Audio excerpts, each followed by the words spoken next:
Senhoras e senhores, antes de convidar ao palco os dois palestrantes, permitam-me informar que no período de 27 a 29 de novembro, em Ribeirão Preto, estará sendo realizada a OPMED 2025, uma iniciativa da Unimed.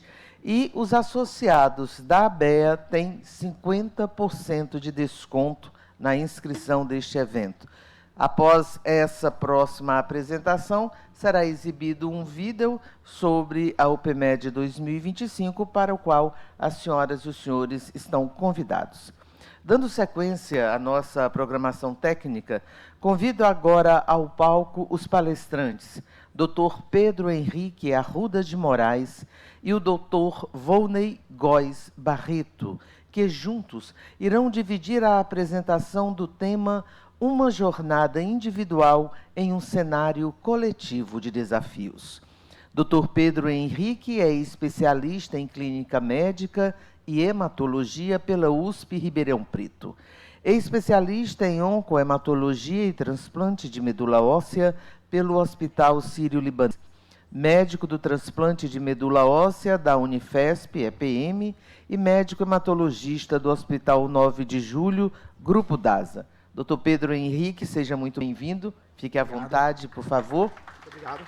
Dr. Volney Góes Barreto, consultoria com foco em medicina baseada em evidências, MBE, e MBV, medicina baseada em valor, nas áreas de pesquisa clínica, oncohematologia, hematologia benigna e hemoterapia. É médico hematologista e hemoterapeuta, PhD com sólidas bagagens na prática clínica, hematologia e hemoterapia, e doutorado pela Unifesp. Dr. Volney, a este evento. Então, para a apresentação, já a palavra concedida aos senhores.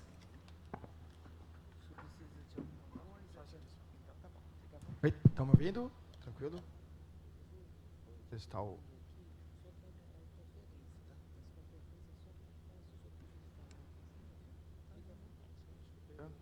só não está passando aqui ainda. Beleza. Bom, primeiro gostaria de agradecer pelo convite. É um simpósio, um congresso, na verdade, que já faz uns anos, que eu sei que faz bastante sucesso. E fui convidado para falar um pouquinho sobre a questão da LLC e como encaixar a jornada desse paciente no processo de auditoria.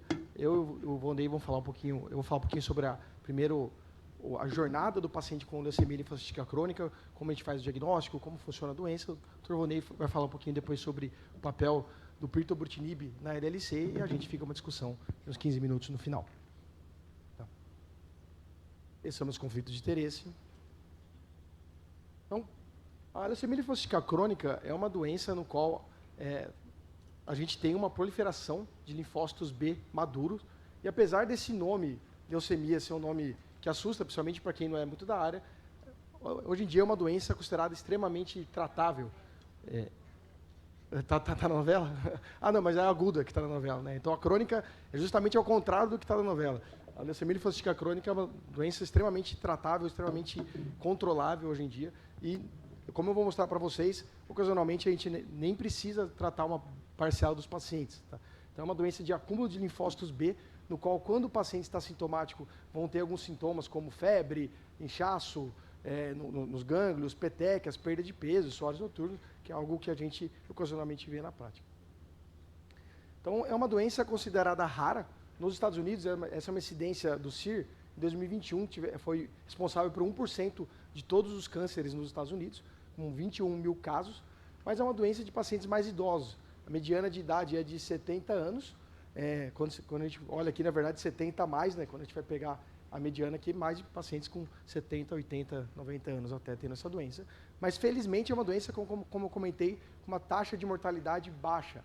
Em média, os pacientes que fazem diagnóstico 70, mas vão falecer com 82 e, em geral, de outras causas. Tá? A mortalidade relacionada à doença é baixa, é menos de 5% dos casos. E quando a gente compara todos os casos de cânceres nos Estados Unidos, mais uma vez, é responsável por 0,7%. Tá ruim de ver aqui.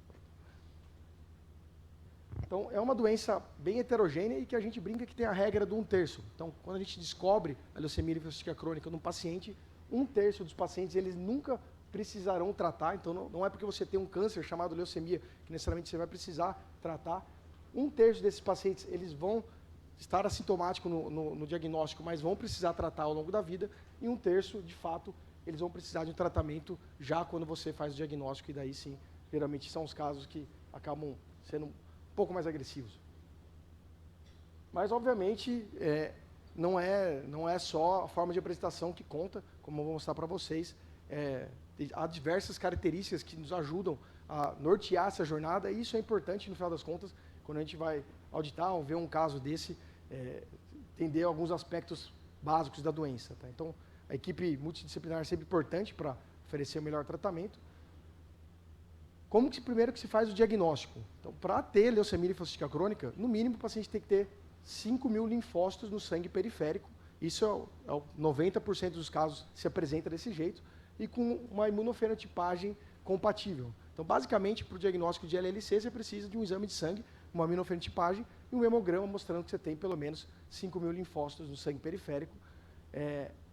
Há casos mais raros no qual o paciente não tem linfocitose, mas há filtração de medula tão importante levando a citopenia, mas na maioria dos casos esses 2 exames são suficientes.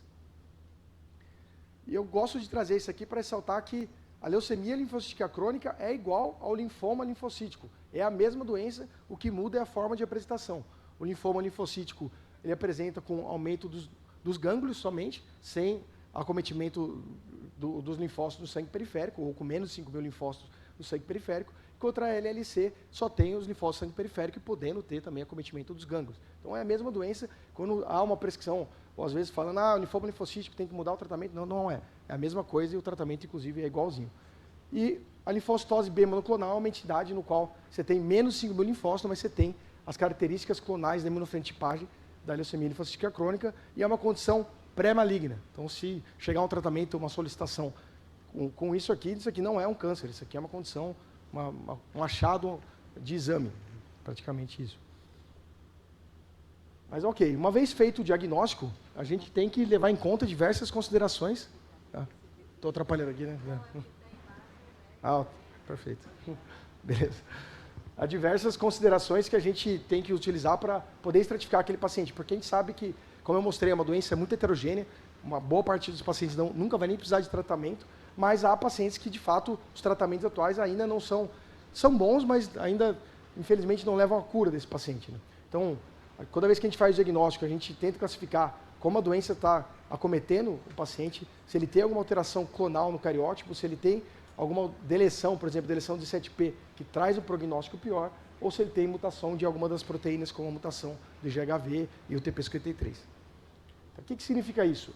Quando você tem, por exemplo, um paciente com LLC, que precisa de tratamento, e você tem o GHV não mutado, a gente sabe que é uma doença que tem um prognóstico pior e, por exemplo, os esquemas com quimioterapia não devem ser utilizados nesse caso, a gente já sabe, tem diversos estudos fase 3 mostrando que GHV não mutado, a PFS é muito pior do que o paciente que tem GHV mutado.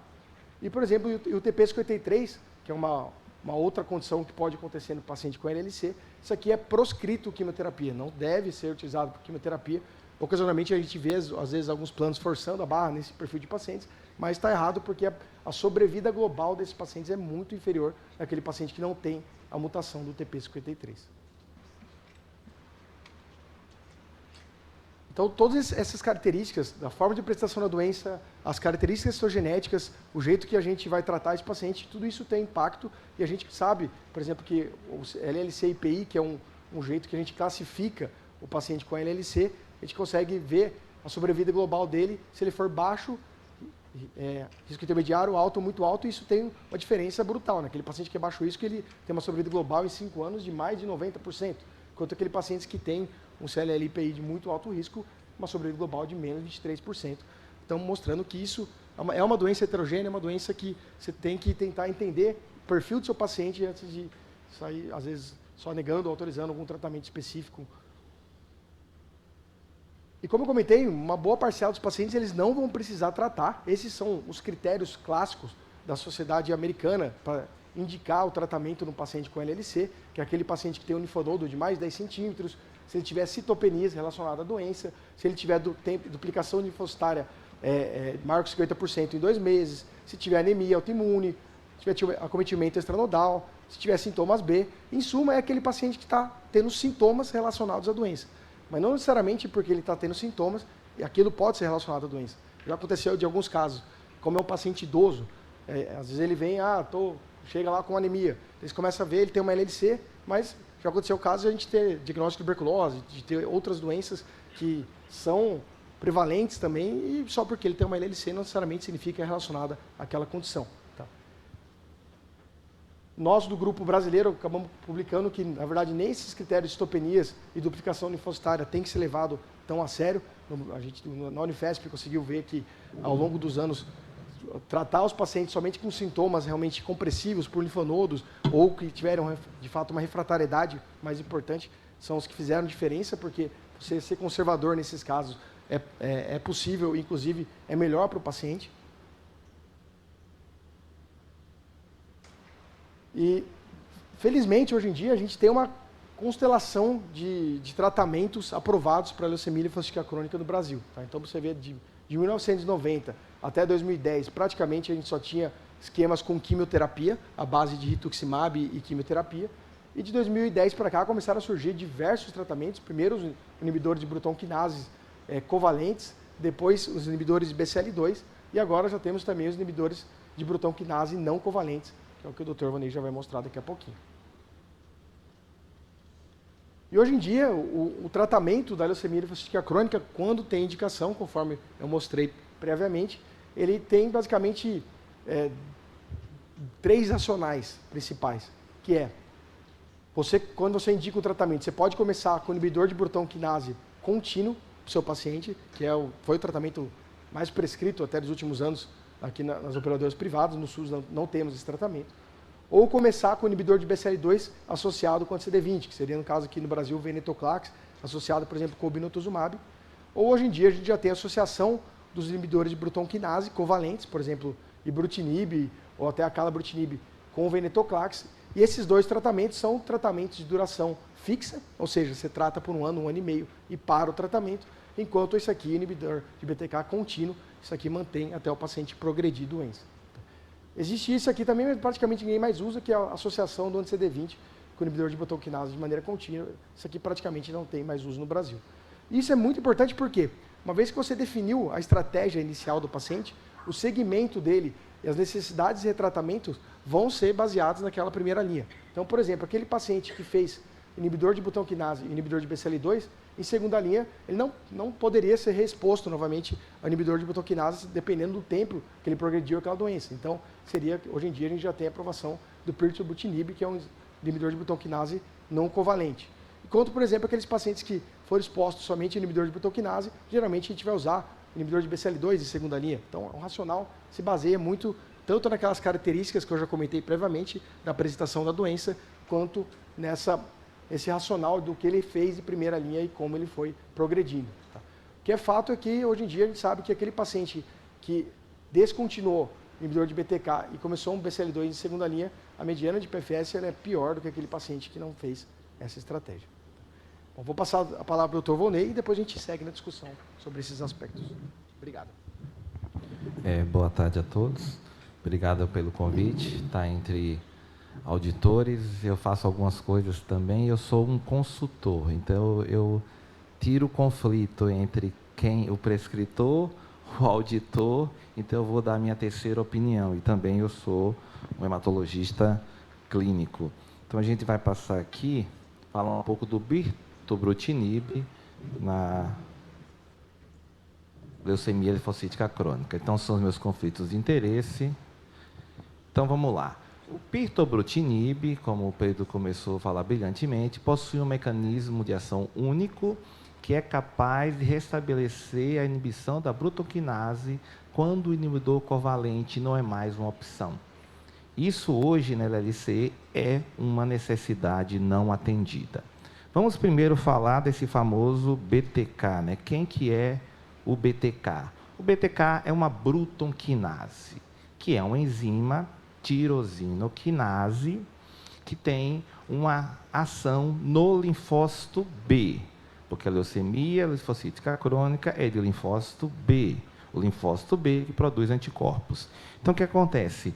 Em 1953, o imunologista Oden Bruton, ele descobriu essa tirosinoquinase, que a gente chama de Bruton, que quando entra uma bactéria ou entra um antígeno, ela ativada ajuda o linfócito Z a produzir um anticorpo e destruir o invasor, correto? Mas, quando você tem mutações na Bruton quinase, na BTK, você pode ter uma perda dessa imunidade, que é uma doença imunológica rara, que é aquela imunodeficiência congênita ligada ao cromossomo X, no qual esse paciente tem total imunodeficiência. Então, ele não faz anticorpo, ele tem infecções graves. Então, o que acontece? No linfócito B, aqui desculpa, voltar aqui. Nossa BTK, ela, no linfócito B do câncer, ele trabalha um pouco diferente. Ela começa, quando se liga no BCR, que é no receptor do linfócito B, ela começa a fazer com que você promova linfócitos B com anticorpos deficientes e ela dá uma vantagem proliferativa na célula do linfócito B. Então, mostrando uma doença LLC agressiva. Vocês concordam? O que é que eu faço? Eu sempre falo com os alunos, eu sou docente do Salesiano, toda vez que eu vejo uma fisiopatologia, eu vou atrás de um target. Então, o ibrutinib, a acalabrutinib, zanubrutinib, são moléculas inibidoras dessa enzima Bruton quinase. Então, o que é que acontece? Na hora que ela se liga, ela bloqueia a ação dessa BTK na LLC, então você vai perder vantagem proliferativa e vai induzir essa célula ao óbito. Só que a nossa célula do câncer, ela é inteligente, então ela vai criar formas de fugir dessa ligação, criando mutações, inclusive aqui na cistina 481. E aí o que acontece? Ela cria mutações, essa ligação que ela é contínua, ela para de funcionar, a LLC progride. É a LLC de alto risco que nós falamos. Diante disso, o pirtobrutinib ele foi desenvolvido justamente para pegar essa necessidade não atendida, de mecanismo inovador, com a meia-vida mais longa e menos evento adverso, porque ele gruda, solta. Gruda, solta. Então, é uma ligação não covalente. Por conta disso, um mecanismo 100% oral, que realmente trouxe uma mudança no paradigma dos pacientes com LLC que tenham tido a experiência prévia de usar esse BTK covalente. Então, hoje, na saúde suplementar, nós temos, pela Conduct, inclusive, então nós temos a acalabrutinib, ibrutinib, zanubrutinib para LLC, só que quando recai, o que é que eu faço? É uma necessidade não atendida. Então, os estudos fase 1, fase 2, mostraram essa eficácia do pirtobrutinib e a gente foi, porque a gente trabalha com medicina baseada em evidência, então toda vez que a Anvisa faz, e como o antineoplásico oral tem que ser submetido ao rol da ANS, não foi submetido ainda, nós temos um estudo fase 3, um estudo com baixo risco de viés, porque é um estudo que você tem um comparador bom, 1 para 1, o tratamento prévio com esse BTK covalente, e até com o inibidor do BCL2 é permitido, ou seja, 100% desses pacientes tiveram o BTK covalente prévio, e eu fiz o meu desfecho primário, que é a sobrevida livre de progressão pelo comitê independente. Desfechos secundários, SLP pelo investigador, livre de evento, tempo para o próximo tratamento, segurança e sobrevida global. Então, realmente, o pirtobrutinib vou mostrar aqui que atingiu o desfecho primário e realmente é o único tratamento recomendado pelas diretrizes nacionais e internacionais, num fase 3, conduzido exclusivamente em pacientes expostos ao BTK. Então, a gente tem isso, eu participo pelo Comitê de Acesso da BHH, das audiências da ANS, então existem muitas críticas quando você apresenta um fase 2. Aqui é um fase 3, com braço comparador, com população elegível, então mostrando desfecho favorável. Quando a gente olha a população, ou seja, o que é que eu quero olhar no estudo? Atingir o desfecho, mas para qual população? Essa população é um LLC de alto risco? Sim. Por quê? Olha que a gente vai ver aqui. Tratamento anterior com BTK, 100%.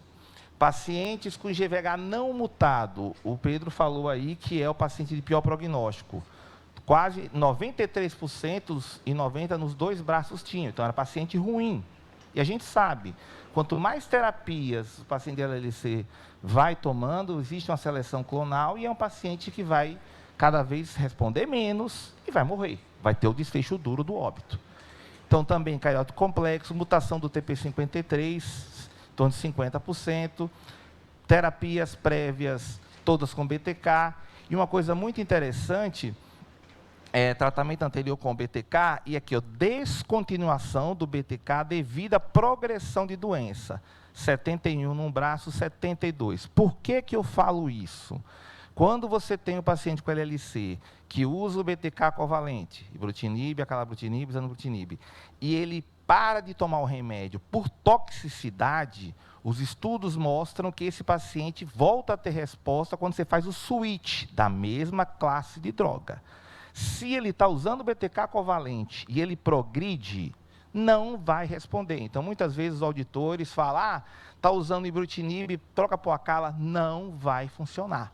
O paciente vai funcionar no switch se ele teve por intolerância, por progressão de doença, não funciona.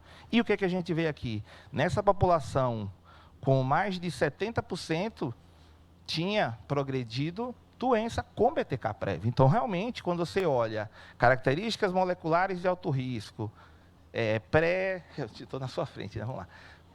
Clientes pré-tratamento tratados e olha a situação do que progride ao BTK, realmente é um paciente de mau prognóstico, um LLC de alto risco, é uma necessidade não atendida. Então, só para mostrar aqui em termos de desfechos, não é? Estamos no tempo. Então, pirtobrutinib reduziu o risco de progressão ou morte em 46%. Então, a sobrevida livre de progressão no segmento mediano de 1 ano e meio de 14 meses versus 8,7 meses do braço comparador, com hazard duration de 0,54, por isso que reduz 46%, com P significativo. Quando eu olho o tratamento do pirtobrutinib nos que não precisaram de um segundo tratamento, que a gente fala do tempo para o próximo tratamento. Nós temos 24 meses no grupo do pirto versus 10,9 meses no grupo comparador, lembrando que é com significância. Outra situação muito importante em LLC. Se o paciente com LLC ele tem progressão de doença, não necessariamente ele vai precisar de tratamento. Então, quando você olha o tempo de PFS, 14, e o tempo para o próximo tratamento de 24, é porque muitos desses pacientes progridem, mas não tem necessidade de tratar. E ele fica sem custos para o sistema. Vou passar o próximo. E, óbvio, mostrei que é eficaz, então a gente sempre brinca, né? Na medicina baseada em evidência, a droga tem que ser eficaz, tem que ser melhor que o braço comparador, mas tem que ser segura.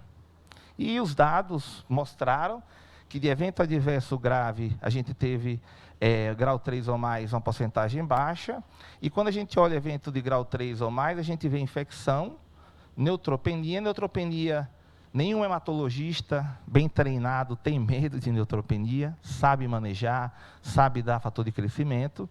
Então, a gente vê aqui que os eventos adversos relacionados a medicamentos resultaram uma taxa de descontinuidade 4 vezes menor no pirto, 5,2, versus o braço comparador. Terapia contínua em câncer, a taxa de descontinuidade tem que ser baixa, senão não adianta. Você está mantendo um bloqueio, infelizmente a gente não cura ainda a LLC, então eu tenho que manter um bloqueio contínuo. Se esse paciente tem alta taxa de descontinuidade, eu posso ser eficaz, mas por pouco tempo. E a doença, por exemplo, o ibrutinib, que é a primeira geração, eles têm estudos de vida real com descontinuidade de mais de 40%. E sobre, acho que vou passar aqui, né? Tem todo um mecanismo de redução de dose, que aí a gente, primeira ocorrência, de reação adversa. E uma coisa que eu acho muito relevante, que foi falado na palestra anterior, os custos indiretos.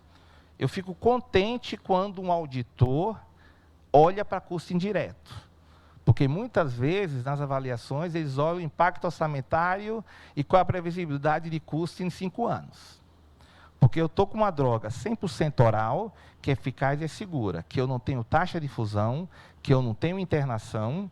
Por exemplo, hoje nos linfomas, no mieloma, na LLC, provavelmente, nós temos os bispecíficos, que obrigam o paciente a internar, tem o custo da medicação, e eu ainda tenho que ter um antídoto na mão, que é o tocilizumab, caso esse paciente faça síndrome de liberação de citocinas. Então, estou no cenário, e essas respostas são rápidas, então, em 1 a 2 meses, se é um paciente que estava tomando transfusão, se é um paciente que estava com infecção, ele já estabiliza e fica 100%. E monitorado, obviamente. Acho que agora a gente vai falar sobre personalizar o tratamento. E aí eu brinco, né, eu gosto dessa, para continuar, eu sou fã dessa imagem aqui, eu uso muito essa charge nas aulas, que hoje a gente está, eu super concordo do olhar do auditor, mas vamos olhar também o lado nós, médicos prescritores, com o paciente na nossa frente, o paciente definhando na nossa frente, e aquele médico prescritor que olha as terapias alternativas, benefícios, riscos e também a toxicidade financeira. Hoje a gente olha, sim, e eu brinco com os alunos e com os residentes, foi-se o tempo que o médico prescritor prescrevia, dava as costas, o remédio estava no paciente. Obrigado, vamos agora para o...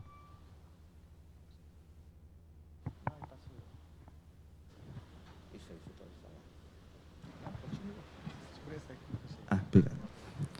Então, Pedro, a gente vai continuar agora dizendo quais os tópicos, né, que a gente considera relevante, né?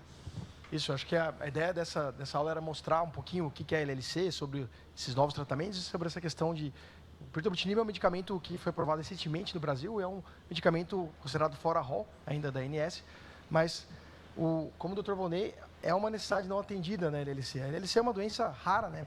E não necessariamente todo paciente precisa tratar. Então, acho que o primeiro ponto, quando um auditor pega o paciente com LLC e precisa decidir sobre um tratamento ou não, se aquilo lá tem que ser liberado ou não, acho que ver aqueles critérios. De fato, aquele paciente, ele tem os critérios mínimos para fechar a doença, aquele paciente, de fato, ele tem uma indicação de tratamento, como foi comentado na palestra passada, não necessariamente aquele médico ele está antenado ou atualizado e às vezes ele tem um conflito de interesse por trás.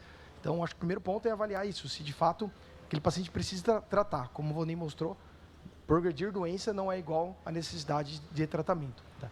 E uma vez que a gente decide que o paciente de fato precisa de um tratamento e ele já está refratário a algumas linhas terapêuticas, acho que esses são os principais fatores que a gente utiliza para a decisão da jornada desse paciente. Então, como aquela doença tem se comportado até agora, eu já tive um paciente, por exemplo, que ele foi diagnosticado com LLC, começou com a acalabrutinib, primeira linha, fez 6 meses de tratamento, progrediu doença, o que é extremamente atípico. É uma medicação que fica, em média, 7 anos em remissão.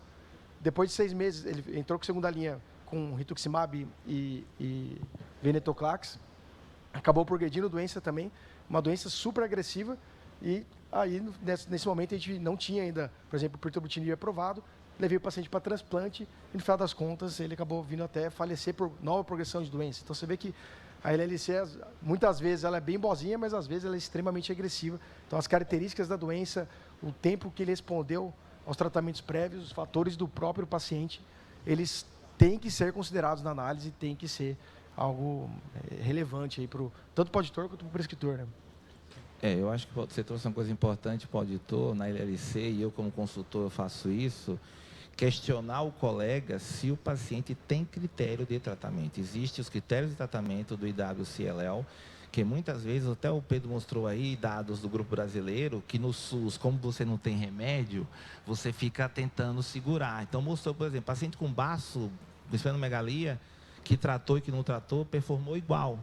E muitas vezes na operadora, o cara já vê um baço crescendo, já quer canetar.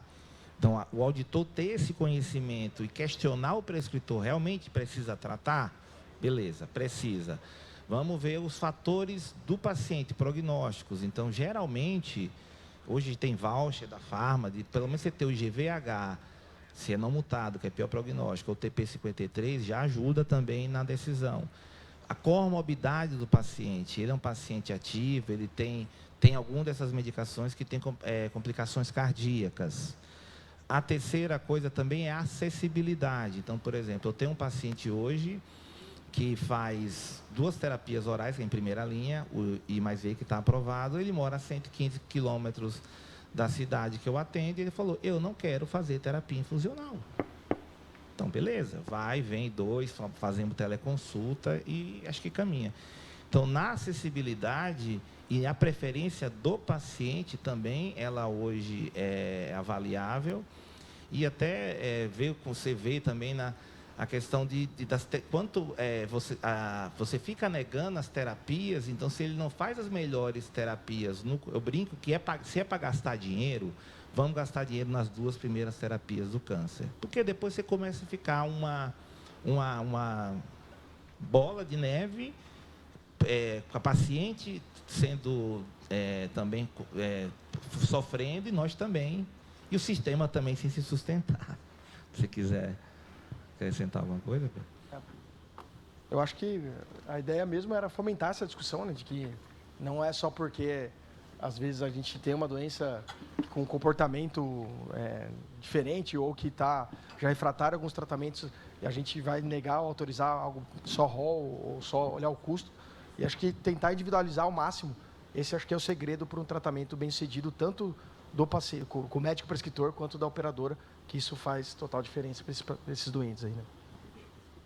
Bom, eu queria cumprimentar os doutores pela apresentação.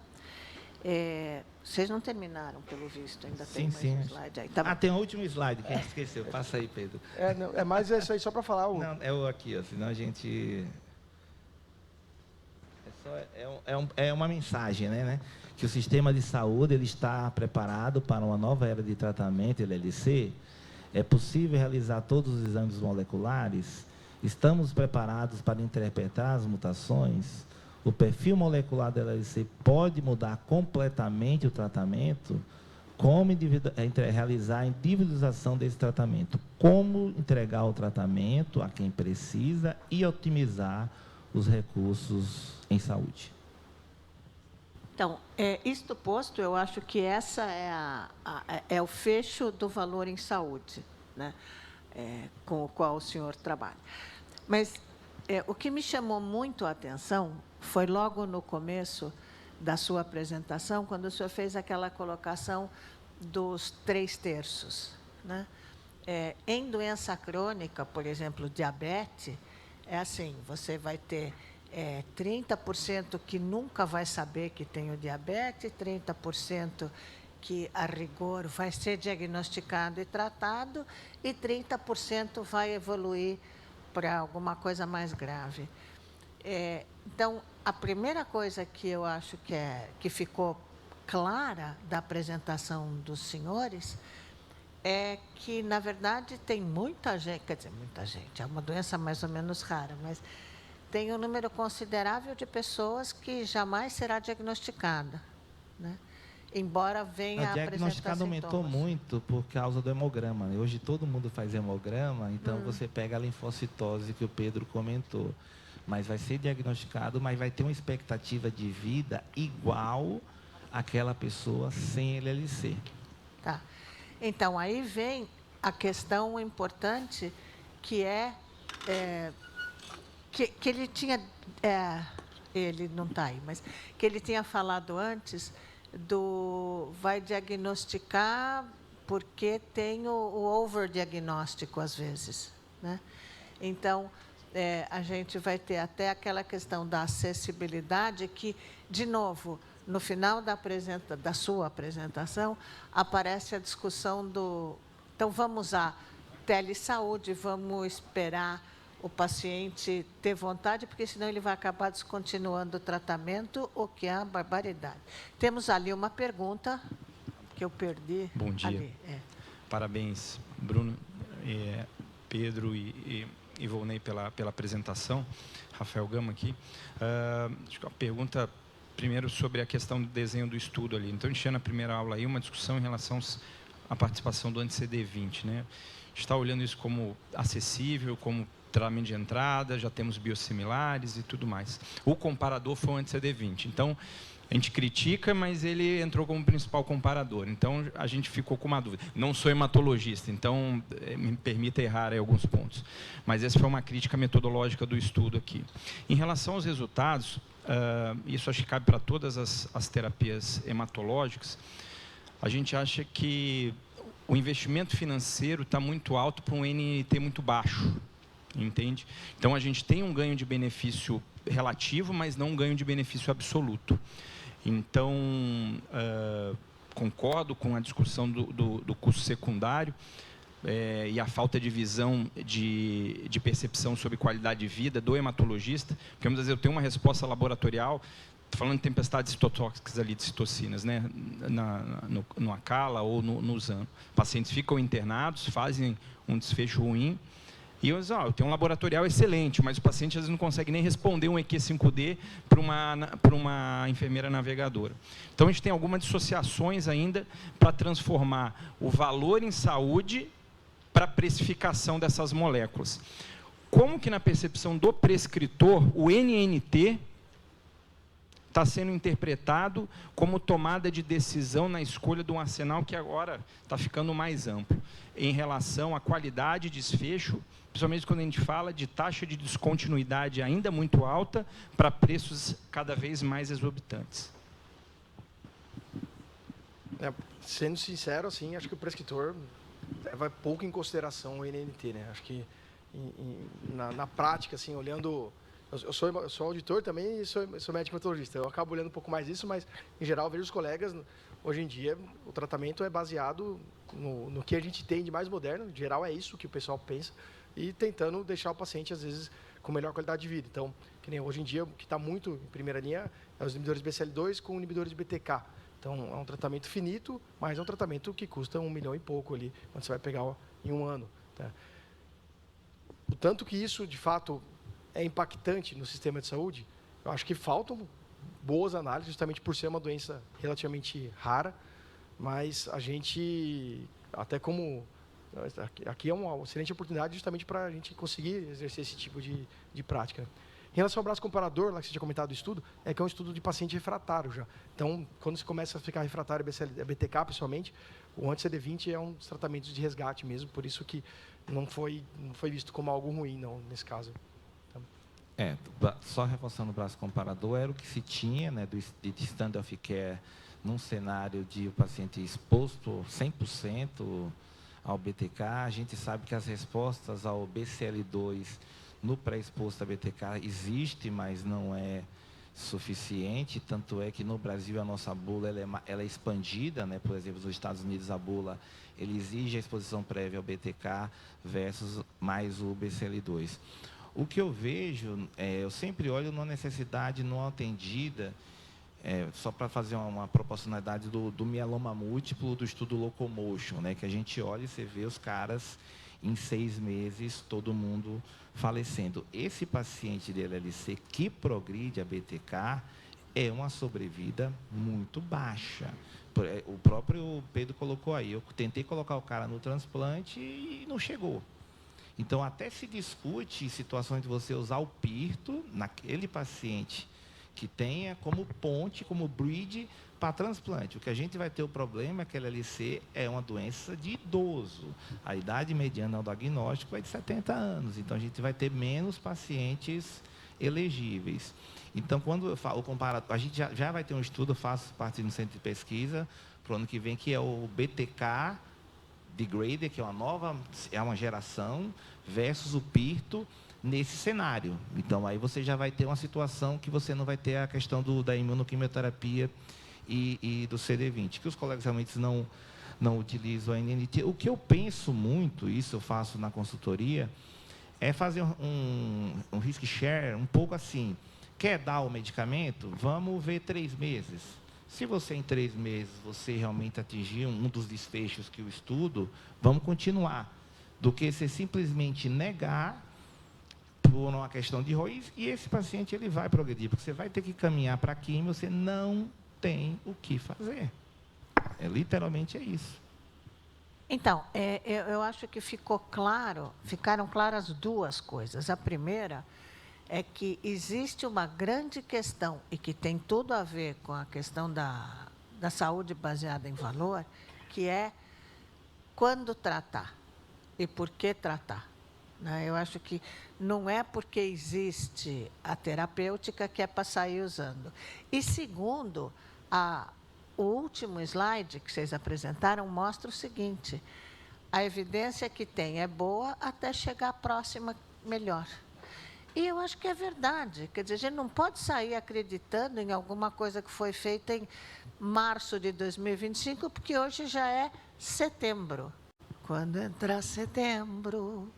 Então, isso aí. Não tem mais perguntas, então, café, parabéns, obrigada e até já. Obrigado.